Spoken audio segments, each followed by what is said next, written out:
Salut l'équipe, bienvenue pour cette nouvelle vidéo. Aujourd'hui je suis accompagné de Skander, donc qui est adhérent au Saint-André-Pied-Point et qui aimerait bien commencer à combattre. Donc il s'entraîne sérieusement et il progresse régulièrement, donc on verra ça d'ici quelques mois, j'ai envie de dire. Aujourd'hui on va travailler un exercice pour vous permettre d'améliorer votre défense au corps à corps, votre défense à courte distance. Donc c'est quelque chose qui est important de travailler, de pouvoir se protéger le foie, de pouvoir se protéger quand on est à courte distance. Donc tout de suite après le générique, on vous montre ça. Si vous ne connaissez pas la chaîne, c'est le moment de la découvrir. Si ça vous plaît, vous lâchez un commentaire, un petit pouce bleu et vous partagez pour nous aider à faire connaître la chaîne. A tout de suite après le générique. Hush!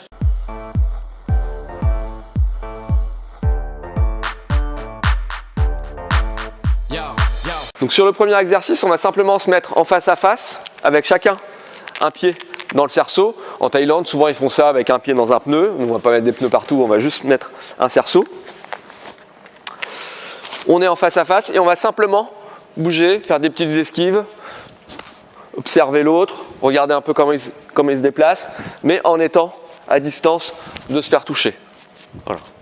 Voilà. On bouge le buste, on bouge le tronc, on fait des esquives partielles, on fait des esquives de buste. Voilà.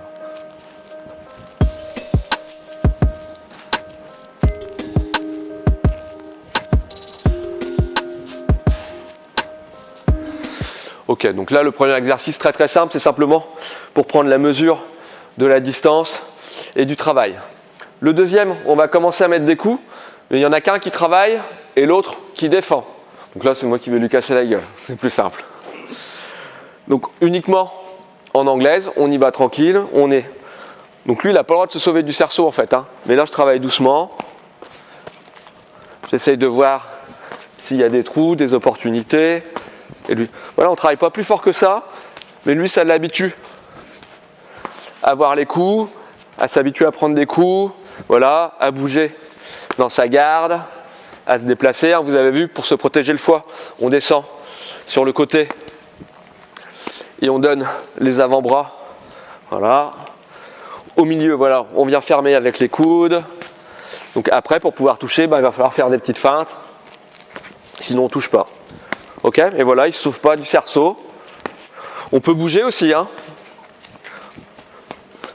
Donc pour des raisons par rapport à la caméra, on ne va pas trop bouger, mais dans l'idée, on se déplace. Oui, on est à la bonne distance, voilà.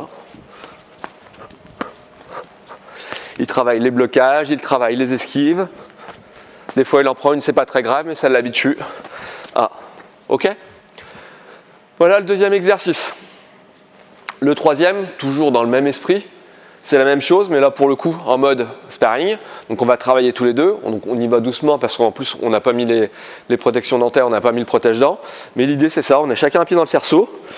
Et puis on commence à se boxer. Voilà. Vas-y. Voilà. Et on se déplace un peu. Voilà. Voilà.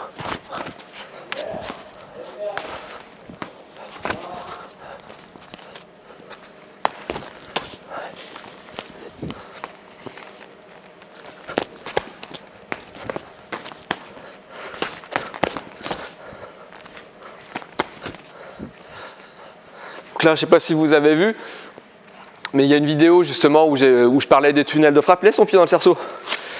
Où je parlais des tunnels de frappe. C'est un peu ce que je viens de faire avec Skander. J'ai attendu qu'il me touche pour le contrer. Dès l'instant où je vois son bras qui commence, son épaule à bouger, je sais qu'il va m'envoyer un bras. D'accord? Donc idéalement, je me décale pour pouvoir le toucher. À défaut, j'accepte de la prendre, mais en limitant, on va dire, l'impact. Mais derrière, je sais que j'ai une opportunité. Donc travailler ça aussi, quand je prends un coup d'un côté, ça veut dire que l'adversaire s'est découvert pendant ce temps-là. Donc c'est une opportunité à exploiter. Après, la boxe, c'est une prise de risque, hein. On n'a rien sans rien. Sur un direct, on va principalement esquiver à l'extérieur.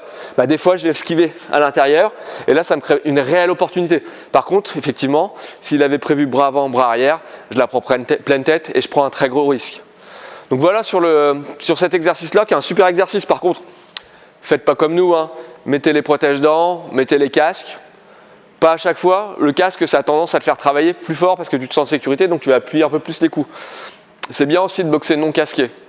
Mais par contre, c'est bien aussi de s'habituer à mettre le casque parce que si tu n'as jamais fait de combat et tu mets jamais le casque à la salle et que tu le mets la première fois en combat, bah, tu vas être gêné. Donc on doit s'habituer à porter l'équipement qu'on va utiliser en combat. Même chose pour les gants. En sparring, on va plutôt mettre des gros gants, du 14, du 16. Il faut aussi de temps en temps faire un sparring avec des gants adaptés à ton poids, soit du 8, soit du 10, par rapport à ce que tu vas utiliser en compétition, pour pouvoir là aussi calibrer et mieux régler ta garde.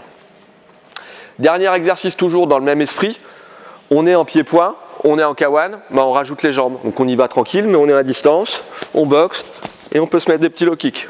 Voilà, allez vas-y, ah, super. Et par contre, la jambe, elle reste toujours...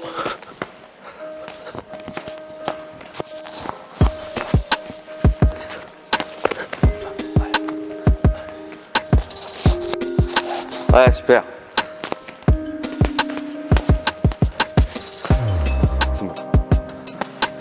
Donc voilà, c'est vraiment pour vous montrer un concept très très simple. Là, je l'ai fait dans un cerceau.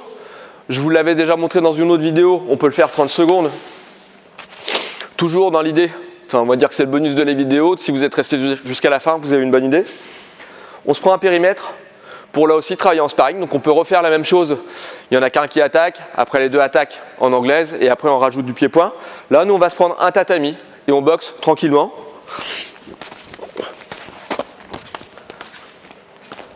Mais j'ai le droit qu'à un tatami. Ouais, super. Ouais.